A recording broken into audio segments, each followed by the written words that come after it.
मुजाहिद भाई, पहले थोड़ा सा बात हम चैंपियन ट्रॉफी के हवाले से कर लें, फिर क्रिकेट पे पूरी तो डिस्कशन आज रहेगी। एक अच्छी चीज़, मैं काफ़ी एक्स क्रिकेटर से बात कर भी रहा था, उनके इंटरव्यू भी सुने, कईयों ने कहा कि नहीं ये पाकिस्तान की जीत नहीं है, हाइब्रिड मॉडल पे आपने भारत ने कहा उसने बना के छोड़ा। कुछ लोग कह रहे हैं कि ये बराबरी की जो बात की थी कि आप नहीं आते तो हम भी नहीं जाएंगे, और ये भी साथ कहा जा रहा है कि काफ़ी चीज़ें रिटर्न थी पहले भी, और भारत जब 11th आवर पे जब उनका इवेंट आता है तो वो डिनाइल कर देता है और आपको कंपेल करता है कि आपने हमारे कंट्री में आके खेलना है। जिस तरह के ये, अगर आपको याद हो तो पहले भी उनके वफद आ चुका है, उनके डेलीगेशन आया, उसने कहा जी आप आए, हम चैंपियन ट्रॉफी पाकिस्तान खेलेंगे, वो डिनाइल कर गए।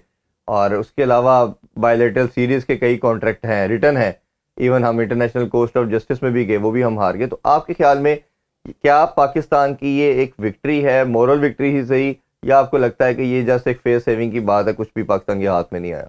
देखें, सही बात करूं इरफान, तो लास्ट टाइम भी जब हमने बैठ के बात जी। की इस टॉपिक पे बात की, तो मैं कह रहा था ये जो साल 2 साल के कॉन्ट्रैक्ट कर रहे हैं इसको ख़त्म करके फॉर एवर कर दें कि जी अगर आपने ही हमें दबाने की कोशिश करनी है हमेशा, तो हम नहीं दबेंगे, क्योंकि क्रिकेट जो है वो सियासत से अब बड़ी हो जानी चाहिए। और यहाँ पे हमेशा हमने देखा कि कोई ना कोई ऐसी रीज़न सामने करके, दैट मीन्स कि अभी आपने जो बात की कि जी कॉन्ट्रैक्ट तो साइन कर देते हैं लेकिन लास्ट टाइम मोमेंट पे वो डिच कर जाते हैं। तो डिच, हम इसको डिच ही कह सकते हैं जी। ना, कि जब आप एक कॉन्ट्रैक्ट पे साइन करते हैं तो आप उसको मानते ही नहीं हो, तो फिर ऐसे कॉन्ट्रैक्ट का क्या फ़ायदा। सही। तो ये जो अभी जो डिसीजन हुआ, मैं समझता हूँ कि ये बराबरी के के ऊपर डिसीजन हुआ है।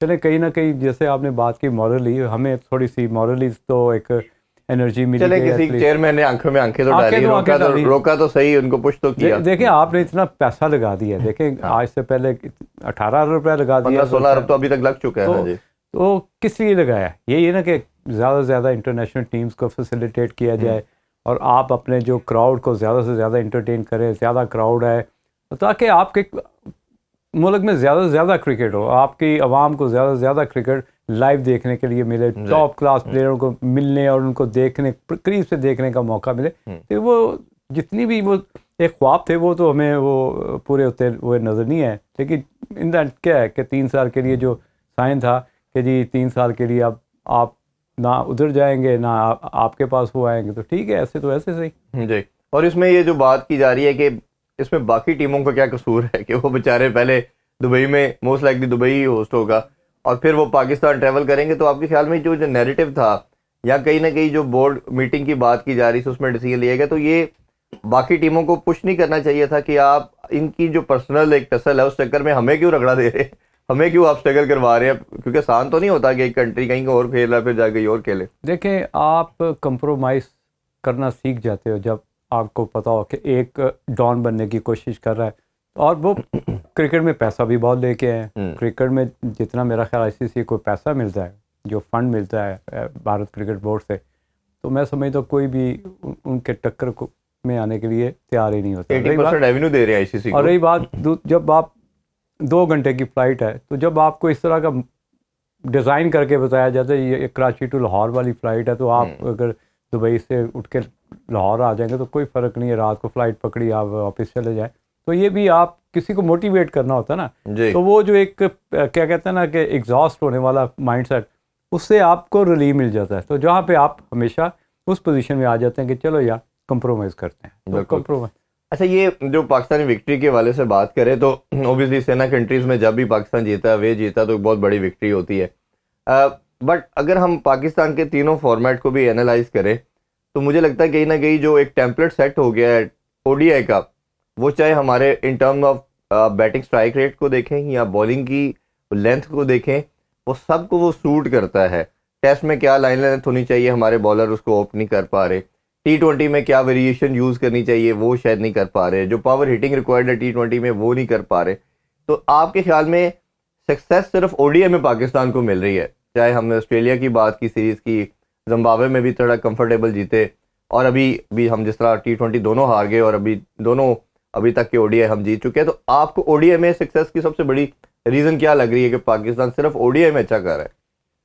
2 चीज़ें हैं, एक तो बॉलिंग को सूट करता है, क्योंकि आपको जब 10 ओवर करने हैं, अगर आपने एक स्पेल बैट किया है तो आपके पास सेकंड ऑप्शन होती है कि आप दूसरे स्पेल में अपनी वर्थ बता सकें कि आप किस क्वालिटी के बॉलर हैं। जैसे जी। शाहीन है, अगर पहला स्पेल अच्छा नहीं करता, दूसरे स्पेल में हमेशा उसने कुछ ना कुछ जी परफॉर्मेंस की है। Same like Haris Rao, same like आपके इब्रार, सेम लाइक आपके नसीम शाह। कहीं ना कहीं जब आप मिस करते हैं ओडीआई में ख़ास तौर पे, तो आपकी बॉलिंग की वो क्लास है कि इनके पास कमबैक चांस होता है। ये तो होगी बॉलिंग की साइड। अगर बैटिंग की बात करें तो 600 का स्ट्राइक रेट इनको सूट करता है, क्योंकि T20 में आपके शॉट ऑफ रेंज जो है वो एक्सटेंड होते हैं। जी। आपके पास जब तक 8 से 9, 5 से 6 एक्स्ट्रा शॉट्स नहीं होंगे, जैसे रिवर्स है, जैसे स्विच शॉट है, रैम शॉट है, ये ऐसे शॉट है जो पाकिस्तान प्लेयर्स के पास नहीं है, जो कि इनको ओडीआई में ज़्यादा सूट करते हैं। इस क्योंकि मोस्ट ऑफ द बैट्समैन जो हमारी टीम के बैट्समैन, जैसे बाबर है, रिजवान है, इवन के आपके सैम अयूब, एक्सेप्ट सैम अयूब, बाकी सब के पास 2 से 3 स्कोरिंग शॉट्स हैं। सैम के पास 6 से 7 स्कोरिंग शॉट्स हैं। तो ये वो फ़र्क है जो ओडीआई में पाकिस्तान हमेशा स्ट्रगल करता नज़र आता है। और टेस्ट क्रिकेट को या तो बहुत ही ठक्का लगा लेते हैं, कहीं ना कहीं तो अच्छा बॉल होना होता है, जो प्रॉब्लम इनको जी। हो रही है, या फिर थोड़ा सा एक्सलरेट करते हैं, वहाँ भी गलती करते हैं, ज़्यादा टाइम गुजारने की कोशिश करते हैं विकेट पे, तो कहीं ना कहीं तो अच्छा बॉल होता है, वो भी प्रॉब्लम है। ओडीआई के पास आपके पास ज़्यादा शॉट ऑफ रेंज नहीं है, जिसकी वजह से आपके पास वो 15-20 रन एक ओवर में, 2 न्यू बॉल लगते हैं, शायद वो बॉल सीम स्विंग भी कम करता तो भी और नाइसली बल्ले में आता है। अगर हाँ। अगर कल की बात करें, साउथ अफ्रीका के पास बॉलिंग क्या है, कोई भी नहीं है। रबाडा के अलावा या जैनसन के अलावा उनके पास तो हमारी क्लब क्रिकेट है, उस तरह की बॉलिंग है कि एक तो उन्होंने एक्स्ट्रा बहुत ज़्यादा देने होते हैं। बॉलिंग कैसे कल एक लेफ्ट आर्म कब्बा फास्ट बॉलर खेल रहा साउथ अफ्रीका का, पहला मैच था, 4 आउट ज़रूर किए, लेकिन उसको अपनी पिच पे जगह ढूंढनी स्ट्रगल कर रहा था कि मैंने of the round the wicket करना है या ओवर द विकेट करना है। ये वो सारी चीज़ें वक्त के साथ साथ उसको सीखनी पड़ेगी। लेकिन शुरू में अगर देखें, शमसी अपने वो रिटायरमेंट की लाइफ की तरफ जा रहा है। फॉर्चून इतना अच्छा बॉलर नहीं है, थोड़ी सी उसको टांग दिखाते हैं तो पीछे करना शुरू हो जाता है।